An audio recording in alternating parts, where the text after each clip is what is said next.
warahmatullahi wabarakatuh. Kami dari kelompok 3 izin memperkenalkan diri. Saya Elvi Wulandari, NPM 204230075. Saya Erika Ananda Saputri dengan NPM 204230073. Dan saya Dita Meliana dengan NPM 204230071. Saya Julia Anggreni dengan NPM 2042374. Di sini kami akan membahas materi mengenai konsep kajian fonologi. Ada 4 submateri yang akan kita bahas di sini. Apa aja itu? Mari kita simak videonya sampai akhir. Halo teman-teman, di sini saya Elvi Wulandari akan menjelaskan pengertian fonologi. Fonologi berasal dari kata Yunani fon yang artinya bunyi dan logos yang artinya tatanan, kata, atau ilmu. Nah, secara etimologi, fonologi berasal dari gabungan kata fon yang artinya bunyi dan logos yang artinya ilmu. Fonologi sendiri memiliki arti sebagai bagian kajian linguistik yang mempelajari, membahas, membicarakan, dan menganalisis bunyi-bunyi bahasa yang diproduksi oleh alat ucap manusia. Jadi, dapat disimpulkan bahwa fonologi adalah ilmu yang mempelajari, mengkaji, menganalisis, dan membicarakan runtutan bunyi-bunyi bahasa. Fonologi dibagi menjadi 2, yaitu yang pertama fonetik. Fonetik adalah bagian fonologi yang mempelajari cara menghasilkan bunyi bahasa atau bagaimana bunyi bahasa diproduksi oleh alat ucap manusia. Yang kedua, fonemik. Fonemik adalah bagian fonologi yang mempelajari bunyi ujaran menurut fungsinya sebagai pembeda arti. Bunyi ujaran bersifat netral atau masih belum terbukti membedakan arti disebut fona, sedangkan satuan bunyi ujaran terkecil yang membedakan arti disebut dengan fonem. Selanjutnya kita akan membahas hakikat fonologi. Hakikat fonologi yang pertama yaitu fonologi mempelajari bunyi-bunyi dalam bahasa atau biasa yang disebut dengan fonem. Yang kedua, objek kajiannya adalah bunyi-bunyi ini dan bagaimana mereka mempengaruhi arti dalam bahasa.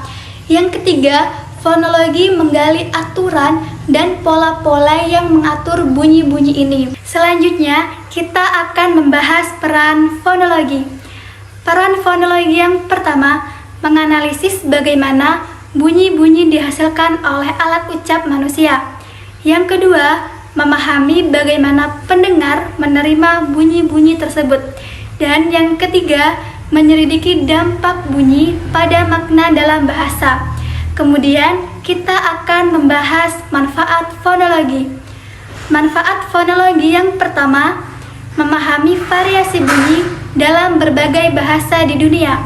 Yang kedua, mendukung pembelajaran bahasa dan pemahaman arti kata. Dan yang ketiga, membantu dalam perumusan kamus dan penerjemahan. Halo teman-teman, saya Erika Ananda Saputri. Di sini saya akan membahas materi yang kedua, yaitu materi mengenai gejala fonologi dalam bahasa. Sebelum saya membahas gejala-gejala fonologi dalam bahasa, saya akan membahas terlebih dahulu tentang fonem. Teman-teman di sini udah pada tahu belum sih apa itu fonem? Jadi, fonem adalah unsur satuan bahasa terkecil yang bersifat fungsional. Maksudnya di sini ialah satuan fonem memiliki fungsi untuk membedakan makna maupun arti. Nah, tetapi teman-teman perlu diingat bahwa fonem tidak sama dengan huruf. Fonem adalah bunyi dari huruf, sedangkan huruf adalah lambang dari bunyi atau lambang dari fonem. Jadi, dapat disimpulkan bahwa fonem sama dengan bunyi yang fungsinya untuk didengar, sedangkan huruf adalah lambang yang fungsinya untuk dilihat. Nah, teman-teman, jumlah huruf hanya ada 26, sedangkan jumlah fonem lebih dari 26. Karena ada beberapa huruf yang ternyata mempunyai lebih dari satu pelafalan. Dalam ilmu bahasa, fonem ditulis di antara 2 garis miring. Nah, fonem juga memiliki 2 macam jenis. Yang pertama ada fonem konsonan dan yang kedua ada fonem vokal. Fonem konsonan ialah seluruh abjad kecuali huruf A, I, U, E, O. Sedangkan fonem vokal ialah abjad A, I, U, E, O. Contohnya ialah pada kata apel dan apel. Setelah itu ada contoh kata mental dan mental. Nah, ini secara tulisan maka tidak ada bedanya, tetapi jika dibaca dengan menggunakan fonem vokal dan fonem konsonan, maka kata tersebut memiliki arti yang berbeda, teman-teman. Fonem dalam bahasa Indonesia dapat mempunyai beberapa macam lafal tergantung pada tempatnya dalam suku kata maupun kata. Contohnya pada fonem P dalam bahasa Indonesia dapat mempunyai dua macam pelafalan, yaitu apabila fonem P berada pada awal suku kata, maka fonem P dapat diucapkan secara lepas. Contohnya pada kata pola. Pada kata pola ini, fonem P berada pada awal suku kata, sehingga kata P dapat diucapkan secara jelas. Selanjutnya yaitu apabila fonem P berada pada akhir suku kata ataupun kata, maka fonem P diucapkan secara tidak lepas. Contohnya pada kata tutup. Nah, pada kata ini, bibir kita masih tertutup ketika kita mengucapkan fonem P. Maka, fonem P dalam kata tutup diucapkan secara tidak lepas. Dengan demikian, fonem P dalam bahasa memiliki dua variasi pelafalan. Nah, teman-teman, tadi kita telah membahas apa itu fonem. Sekarang kita akan membahas gejala-gejala fonologi dalam bahasa. Gejala-gejala fonologi dalam bahasa ini terdapat 5 gejala, yaitu yang pertama ada pemunculan fonem. Nah, pemunculan fonem ini adalah hadirnya sebuah fonem yang sebelumnya tidak ada akibat terjadinya proses morfologis. Yang kedua ialah ada pelepasan fonem. Nah, pelepasan fonem ini adalah hilangnya sebuah fonem akibat terjadinya morfologis. Selanjutnya yang ketiga ada peluluhan fonem. Peluluhan fonem adalah proses dulunya sebuah fonem lalu menyatu pada fonem berikutnya. Nah, yang keempat ada pergeseran fonem. Pergeseran fonem adalah proses berubahnya posisi sebuah fonem dari satu silabel ke dalam silabel berikutnya. Dan yang kelima ada perubahan fonem. Perubahan fonem ini adalah proses berubahnya sebuah fonem menjadi fonem lain karena untuk menghindari adanya dua bunyi yang sama. Baik, materi yang selanjutnya yaitu tentang ilmu yang terdapat dalam fonologi. Yang pertama ada fonetik dan yang kedua ada fonemik. Yang pertama fonetik. Apa sih fonetik itu, teman-teman? Fonetik adalah ilmu yang membahas tentang bunyi-bunyi ujar dan bagaimana bunyi itu dihasilkan oleh alat ucap serta bagaimana bunyi-bunyi itu dihasilkan. Dalam bidang linguistik, fonetik adalah penghasilan bunyi ujar atau fonetik adalah bunyi suatu bahasa. Dengan dapat disimpulkan bahwa fonetik adalah ilmu bahasa yang membahas tentang bunyi-bunyi bahasa yang dihasilkan oleh alat ucap manusia dan bagaimana bunyi-bunyi itu dihasilkan. Dalam prosesnya sendiri, fonetik itu terbagi menjadi 3 jenis, teman-teman. Yang pertama, fonetik artikulatoris. Fonetik artikulatoris adalah disebut juga fonetik organis atau fonetik sosiologis yang mempelajari bagaimana mekanisme alat-alat bicara manusia yang bekerja dalam menghasilkan bunyi serta bagaimana bunyi-bunyi itu dapat diklasifikasikan. Dan yang kedua, fonetik akustik. Fonetik akustik mempelajari bunyi bahasa sebagai peristiwa fisis atau fenomena alam. Objeknya sendiri adalah bunyi ketika merambat di udara, teman-teman. Seperti bunyi kecepatan spektrum, tekanan, dan intensitas bunyi. Dan yang ketiga, fonetik auditoris. Fonetik auditoris sendiri adalah bagaimana bunyi-bunyi itu bunyi-bunyi bahasa itu diterima dan dipahami oleh telinga, sehingga bunyi-bunyi itu terdengar dan dapat dipahami. Dari ketiga jenis fonetik tersebut, teman-teman, yang paling berkenaan dengan bidang linguistik yaitu fonetik artikulatoris. Kenapa? Sebab fonetik ini yang berkenaan dengan masalah bagaimana bunyi-bunyi itu dihasilkan dan diucapkan oleh manusia. Dan yang kedua ada fonemik. Apa sih fonemik itu? Jadi fonemik itu, teman-teman, adalah bunyi bahasa yang membahas tentang bunyi-bunyi bahasa yang berfungsi sebagai pembeda makna. Dalam pengertiannya sendiri dibagi menjadi yang pertama fonetik linguistik tentang sistem fonem, dan yang kedua sistem fonem suatu bahasa, dan yang ketiga prosedur untuk menemukan fonem suatu bahasa.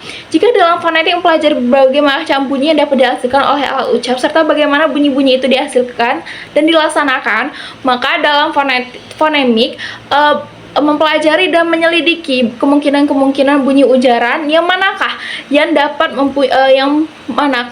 mempunyai fungsi untuk membedakan arti.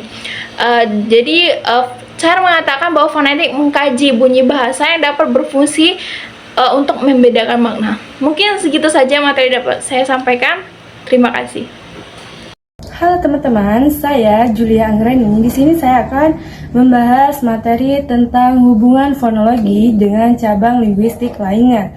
Fonologi adalah cabang linguistik yang mempelajari sistem bunyi dalam bahasa, termasuk bagaimana bunyi-bunyi tersebut diorganisasi dan digunakan dalam bahasa tertentu. Fonologi berhubungan erat dengan berbagai cabang linguistik lainnya, karena bunyi bahasa mempengaruhi dan dipengaruhi oleh aspek-aspek lain dari bahasa. Berikut adalah penjelasan tentang hubungan fonologi dengan beberapa cabang linguistik lainnya sebagai bidang yang berkonsentrasi dalam deskripsi dan analisis bunyi-bunyi ujar. Hasil kerja fonologi berguna bahkan sering dimanfaatkan oleh cabang-cabang linguistik yang lain, misalnya morfologi, sintaksis, dan semantik. Di sini fonologi dibagi menjadi 3. Yang pertama, fonologi dalam cabang morfologi. Fonologi dalam cabang morfologi mempelajari hubungan antara bunyi dan struktur pembentukan kata dalam bahasa. Ini melibatkan analisis suara bahwa yang digunakan untuk membentuk kata seperti pola-pola fonetik dan proses fonologis yang terjadi dalam pembentukan kata. Dengan memahami fonologi dalam morfologi, kita dapat mengetahui bagaimana caranya. Dengan memahami fonologi dalam morfologi, kita dapat mengetahui bagaimana bunyi-bunyi dalam bahasa berinteraksi dalam proses pembentukan kata-kata baru. Ini membantu dalam memahami pola-pola terkait bunyi dalam membentuk kata-kata dalam suatu bahasa. Bidang morfologi yang berkonsentrasi pada tataran struktur internal kata sering memanfaatkan hasil studi fonologi. Yang kedua, fonologi dalam cabang sintaksis. Fonologi dalam cabang sintaksis membicarakan hubungan antara bunyi dan susunan kata dalam kalimat bahasa. Ini mencakup bagaimana aturan fonologis mempengaruhi struktur dan urutan kata dalam kalimat. Dengan memahami interaksi antara fonologi dan sintaksis, kita bisa melihat bagaimana bunyi-bunyi dalam bahasa mempengaruhi cara kalimat disusun, dan dipahami ini membantu dalam menganalisis bagaimana struktur dan urutan kata dalam kalimat. Ini dipengaruhi oleh karakteristik fonemik. Bidang sintaksis pada tataran kalimat ketika berhadapan dengan kalimat seperti kamu berdiri, kalimat berita, kamu berdiri, kalimat tanya, dan kamu berdiri, kalimat perintah. Ketiga kalimat tersebut masing-masing terdiri dari 2 kata yang sama, tetapi mempunyai maksud yang berbeda. Perbedaan tersebut dapat dijelaskan dengan memanfaatkan hasil fonologis, yaitu tentang intonasi, jeda, dan tekanan pada kalimat yang ternyata dapat membedakan maksud kalimat, terutama dalam bahasa Indonesia. Yang ketiga, fonologi dalam cabang semantik. Fonologi dalam cabang semantik membahas hubungan antara bunyi dan makna dalam bahasa. Ini melibatkan studi bagaimana aspek fonologis bahasa mempengaruhi pemahaman makna kata dan kalimat. Dengan memahami fonologi dalam semantik, kita bisa melihat bagaimana bunyi-bunyi dalam bahasa memberikan kontribusi dalam makna informasi dalam komunikasi. Analisis tersebut membantu memahami bagaimana bunyi dalam bahasa diproses untuk memberikan makna dan pesan yang disampaikan. Semantik sebagai cabang ilmu bahasa memiliki hubungan yang erat dengan kedua cabang ilmu bahasa di atas seperti morfologi dan sintaksis. Ini berarti bahwa makna suatu kata atau kalimat ditentukan oleh unsur bunyi atau tekanan suara, dan nada suara yang lebih umum adalah suprasegmental. Bentukan kata merupakan perubahan bentuk kata maupun susunan kata dalam kalimat. Baiklah teman-teman, itulah pembahasan materi tentang konsep kajian fonologi dari kelompok kami. Semoga apa yang kami sampaikan dapat dimengerti dan dapat bermanfaat bagi teman-teman semua. Kami memohon maaf jika ada kesalahan dan kekurangan dalam pembuatan video ini, karena kesempurnaan hanya milik Tuhan. Kami akhiri. Wassalamualaikum warahmatullahi wabarakatuh.